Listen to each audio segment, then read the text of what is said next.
नमस्कार, PTC news देख रहे सभी दर्शकों का स्वागत। मैं हूं आपके साथ अतुल वर्मा, लेकर हाजिर हूं प्रदेश की तमाम खबरों का हाल। बुलेटिन का आगाज करेंगे, लेकिन सबसे पहले एक नजर हेडलाइंस पर।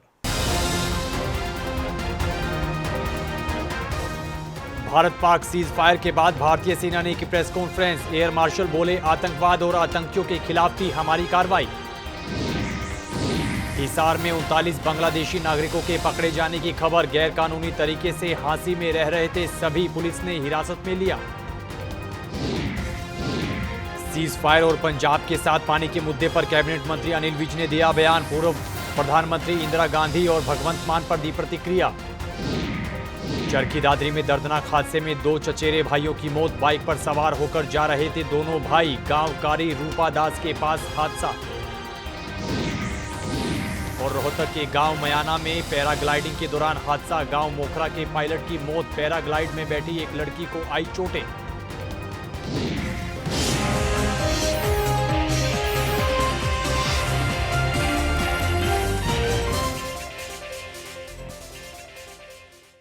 तो चलिए बुलेटिन का आगाज करेंगे अहम खबर के साथ। भारत पाकिस्तान के बीच सीज फायर के बाद भारतीय सेना ने अहम प्रेस कॉन्फ्रेंस की है और ऑपरेशन सिंदूर के साथ साथ हवाई हमलों को लेकर जानकारी साझा की है।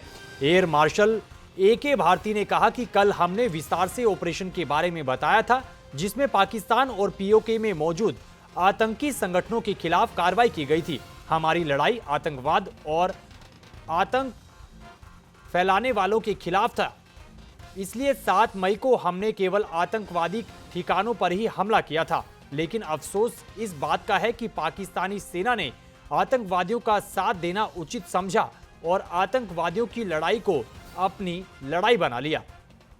देखिए, जैसा मैंने कल कहा था कि इस लड़ाई के डिटेल्स अभी हम शेयर नहीं कर सकते हैं, क्योंकि इसमें काफ़ी कुछ ऑपरेशनल डिटेल्स होंगे।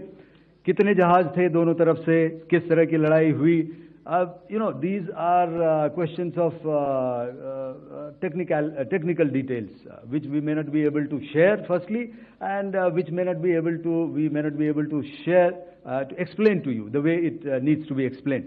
Suffice to say कि yes, ये एक दूसरी तरह का वॉरफेयर था and it is bound to happen. हम लोग पिछली लड़ाई, अगली जो कभी भी लड़ाई होगी, भगवान करे ना हो, लेकिन अभी यदि हुई तो ये पिछली लड़ाई की तरह नहीं होगी। हर एक लड़ाई जो है अलग तरीके से लड़ी जाती है और टेक्नोलॉजिकल एडवांसमेंट्स हो रहे हैं। हम भी उस एडवांसमेंट्स के हिस्सा हैं, हमारे एडवर्सरीज भी हिस्सा हैं। So it is a cat and mouse game and you have to be ahead of the curve to beat your adversary. So that is what is going to happen. So if you ask, was this different? Was this engagement different? Definitely it was different. And a lot of new aspects have come out, but we were prepared for it, we were trained for it, and we were equipped for it. That is the only aspect that I can share with you at this time. खबर हिसार से है। हिसार में 39 बांग्लादेशी नागरिकों के पकड़े जाने का बड़ा मामला सामने आया है। जानकारी के मुताबिक सभी बांग्लादेशी नागरिक गैरकानूनी तरीके से हांसी में रह रहे थे और तोशाम रोड पर ईंट भट्टे पर मजदूरी का काम कर रहे थे, जिसकी सूचना मिलने के बाद सभी को हिरासत में लिया गया है। पुलिस अधिकारी के मुताबिक जांच में इनके पास से किसी भी तरह के दस्तावेज नहीं मिले हैं और पूछताछ में इन लोगों ने बताया कि ये बॉर्डर क्रॉस करके बांग्लादेश से आए थे। फिलहाल सभी को दिल्ली कैंप छोड़ा जाएगा और उसके बाद इन्हें डिपोर्ट कर दिया जाएगा। अगली खबर चरखी दादरी से है। चरखी दादरी के गांव रूपा दास के पास दर्दनाक सड़क हादसा हुआ है, जिसमें 2 चचेरे भाइयों की मौत की खबर निकल कर आई है। जानकारी के मुताबिक दोनों ही चचेरे भाई बाइक पर सवार होकर जा रहे थे और इसी दौरान उनकी बाइक ट्रैक्टर ट्रॉली से जा टकराई, जिसमें दोनों गंभीर रूप से घायल हो गए, लेकिन अस्पताल में दोनों ने दम तोड़ दिया। बताया जा रहा है कि हादसा इतना भीषण था कि बाइक के परखच्चे उड़ गए। फिलहाल पुलिस मामले की जांच कर रही है। लड़के आपके काम के लिए बारडा की तरफ आ रहे थे मोटरसाइकिल लेकर के, और बीच रास्ते में कारी रूपा के पास एक ट्रैक्टर चल रहा था आगे आगे, उसने एकदम ब्रेक लगा लिए तो उनकी वो मोटरसाइकिल उस ट्राली के वहाँ लगी के रोड के ऊपर पड़ गई। एम्बुलेंस वालों ने फोन किया, वो आए, वो लेके ठाके फिर वहाँ गोपी हॉस्पिटल में ले गए, वहाँ उन्होंने रेफर कर दिया जी दादरी। दोनों के यहाँ डॉक्टर न आने के बाद दोनों बोले डेड खत्म हो रही दोनों। कल 2 लड़के मोटरसाइकिल पर बाड़ा की तरफ आ रहे थे, कारी रूपा के पास मुझे तो एक ट्रैक्टर से उनका एक्सीडेंट हो गया।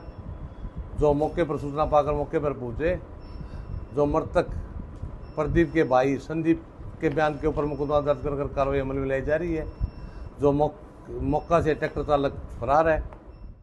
इधर हरियाणा के कैबिनेट मंत्री अनिल विज ने सीज फायर के मुद्दे और पंजाब के साथ जारी पानी के मसले को लेकर प्रतिक्रिया दी है, बयान दिया है। इस दौरान उन्होंने पूर्व प्रधानमंत्री इंदिरा गांधी और पंजाब की सीएम भगवंत मान को लेकर क्या कुछ कहा है, सुनेगा। इंदिरा गांधी ने जितना बेड़ा गर्क हमारे देश का किया, पहले तो इमरजेंसी लगाई, वो सब जानते हैं। फिर 71 की लड़ाई में 83,000 POW हमारे कब्जे में थे और लगभग 30,000 एकड़ जमीन हमारी सेना ने जीती थी। उस वक्त कोई भी शर्त चाहते जो मनवा सकते थे। अगर ये उस वक्त ये कंडीशन रखते कि पीओके हमें दे दो, पीओके हमारा है। राजा हरि सिंह ने जिस विलय पत्र पर हस्ताक्षर किए थे उसमें पीओके भी था, हमें दिया उसने, तुम्हें नहीं दिया। उस वक्त अगर ये शर्त रखते मनवा लेते तो शायद हमें पीओके मिल जाता। पर इन्होंने सब कुछ जो सैनिकों ने, फौजियों ने मैदान में लड़ाई जीती थी वो टेबल पर इंदिरा गांधी ने हरवा दी। ये पंजाब की संस्कृति के खिलाफ काम करते हैं। पंजाब की संस्कृति रही है छबीले लगाने की, लोगों को पानी पिलाने की, और ये पानी छीन रहे हैं। हमारा हक है उसमें। कोई इनका जनरेटेड पानी नहीं है, पंजाब में से पानी नहीं आ रहा, पानी तो हिमाचल से आ रहा है। और ये जो होता है ये किसी स्टेट का नहीं है, ये सारे देश का है, देश का पानी है, उसमें हमारा भी हिस्सा है। हमारा जो हिस्सा है हम अपना हिस्सा मांग रहे हैं, हम तो कुछ कह नहीं रहे। हम तो कह रहे हैं जो 8,500 क्यूसेक हमारा हिस्सा है वो हमें दो, हमारा हिस्सा दो। पर आप किसी की बात भी नहीं मानते। आप चीफ सेक्रेटरी ने जो कहा कि भाई इनको 4,000 क्यूसेक पानी और दिया जाए 45, आप उसको भी नहीं मानते। कोर्टों को आप नहीं मानते, ऑटोनोमस बॉडीज को आप नहीं मानते, CBI को आप नहीं मानते, EDC को आप नहीं मानते, तो किसकी मानते हो? फिर सिर्फ अपने मानते हो। अगली खबर रोहतक से है। रोहतक के गांव मायना में पैराग्लाइडिंग के वक्त हादसा हुआ है जिसमें पायलट की मौत की खबर निकल कर आई है। जानकारी के मुताबिक बीती शाम तेज आंधी के चलते संतुलन बिगड़ने से पैराग्लाइड दुर्घटनाग्रस्त हो गया, जिसमें पायलट की मौत हो गई जो कि गांव मोखरा का रहने वाला था, जबकि पैराग्लाइड में बैठी एक लड़की को चोट आई है जिसे इलाज के लिए अस्पताल में ले जाया गया है। बताया जा रहा है कि गांव मायना में पैराग्लाइड कैंप बनाया गया है जो कि लोगों को पैराग्लाइडिंग करवाते हैं। सर, हमें कल शाम को सूचना मिली थी कि मायना गांव में पैराग्लाइडिंग कराई जाती है, जहां पर पैराग्लाइड करने वाला नरेंद्र नाम का लड़का है मोखरा गांव से, और वो पैराग्लाइडिंग का पायलट था और उसके साथ एक लड़की बैठी थी नीरू नाम की, वो पैराग्लाइडिंग कर रहे थे। तो शाम के समय जो अचानक ही तूफान आ गया, वो तूफान की चपेट में आ गए, जिस कारण पैराग्लाइड अपना संतुलन खो बैठा और वो पैराग्लाइड अपना नीचे आ गिरा, जिस हादसे में पैराग्लाइड जो पायलट था नरेंद्र, उसकी मौका पर ही मौत होगी। और जो लड़की है वो फिलहाल ठीक है, उसको चोटें लगी है, उसका ट्रीटमेंट चल रहा है, लेकिन खतरे से बाहर है। फिलहाल क्या कार्रवाई की जा रही है? फिलहाल इनकी निवारक कार्रवाई कर दी गई है। मेरी कार्रवाई जो होती है पोस्टमार्टम करवाया जाए सिविल हॉस्पिटल से। तो जैसी भी करनाल पहुंचे प्रदेश के मंत्री कृष्ण बेदी ने भारत पाक सीज फायर को लेकर अपनी प्रतिक्रिया दी है। उन्होंने कहा कि भारतीय सेना की कार्रवाई आतंकवाद और आतंकियों के खिलाफ थी, लेकिन आतंकियों को पनाह देने वाले पाकिस्तान ने गलती की और हमारी सेना के जवानों ने मुंह तोड़ जवाब दिया। इस दौरान उन्होंने अन्य कई मुद्दों को लेकर भी अपनी प्रतिक्रिया दी है। बहुत सी चीज़ें हैं, सभी को सभी विषयों पर नहीं बोलना चाहिए। ये केंद्रीय नेतृत्व का विषय है, वो बोल रहे हैं, वो बता रहे हैं, लोग समझ रहे हैं। और मैं इसमें मेरे देश के नेतृत्व ने जिस मजबूती के साथ उन आतंकवादी ठिकानों पर हमला किया और आतंकवाद का संरक्षण देने वाले पाकिस्तान को घुटने के बल लाकर मेरे देश की सेना ने और देश के नेतृत्व ने जो काम किया है उसका मैं आभार प्रकट करता हूँ। इधर भारत पाकिस्तान के बीच युद्ध विराम के बाद प्रतिक्रियाओं का दौर लगातार जारी है। स्थानीय लोगों की प्रतिक्रियाएं अंबाला से निकल कर आई हैं, जिसमें कुछ लोगों ने ये कहा कि पहलगाम हमले का बदला लिया गया है, जबकि कुछ लोगों का ये कहना था कि अभी पाकिस्तान को और सबक सिखाया जाना चाहिए था। हमने इनके ऊपर काफ़ी टाइम विश्वास किया लेकिन इन्होंने हमेशा विश्वासघात किया है। और ये ऐसा विश्वासघात करते हैं कि सीज़ फायर के तुरंत बाद ही इन्होंने 3 घंटे के अंदर ही सीज़ फायर को तोड़ दिया। और हम हमारे देश के जवानों की हौसला अफजाई करते हैं, सरकार की हौसला अफजाई करते हैं, क्योंकि पूरे सरकार एक साथ रही है और अच्छी रही है। ख़ास करके मैं ओवैसी को एक धन्यवाद देना चाहता हूं कि उन्होंने जिस प्रकार से आगे आकर के और हमारा साथ दिया है वो एक काबिल तारीफ़ है। जो एक्शन लिया गया है वो लेना बहुत ज़रूरी था, क्योंकि वो आके हमारे नागरिकों को मार के गए हैं और ऊपर से उन्होंने बोला है कि जाके मोदी जी को बता देना। तो जब मोदी जी को बताया है तो जवाब तो मिलना ही था। और ये नया भारत है, मोदी जी का भारत है, शांत नहीं बैठा जाएगा। जो भी हम पे हमला होगा या जो भी वो सोचेंगे, मोदी जी उल्टा जवाब उनको ज़रूर मिलेगा। उन्होंने पहले वाले से सबक नहीं लिया जब उनके वहाँ जाके हमने सर्जिकल स्ट्राइक की थी कि ये स्ट्रॉन्ग भारत है, फिर भी उन्होंने उसके बावजूद भी हम पे यहाँ हमला किया और हमारा धर्म पूछ के लोगों को मारा। जब धर्म पूछ के मारा तो फिर उन्हीं के धर्म की फीमेल से पिटे हैं। अब मुझे लगता है उनको अच्छा तो लगा होगा, स्वाद तो आ गया होगा और इवन अब कई सालों तक नहीं सोचेंगे मारने की। इतने हमारे लोग शहीद हो गए थे, इतनी फाइट हुई और इतनी बॉर्डर फोर्सेस हमारी एक्टिव हुई, तो एक बारी तो पाकिस्तान को सबक सिखा देना चाहिए था। और इसमें एक बात और बोलना चाहूँगा कि समय समय पर पाकिस्तान ने अपनी ऐसी कायरता हरकत दिखाकर हमारे लोगों को मारा। एक बारी आज उनको पता लग जाना चाहिए था कि भी हिंदुस्तान क्या चीज़ है, ताकि वो भविष्य में कभी भी आंख उठाने की कोशिश ना करता। आज हमारा देश ये पूछ रहा है कि पिछले 3-4 दिनों से ये जो जितनी मिसाइल हमले हुए, ड्रोन हमले हुए, उसको बीच में रोक कर ऐसी क्या नौबत आ गई कि ट्रंप के जरिए हमें सीज फायर का ऐलान करना पड़ रहा है।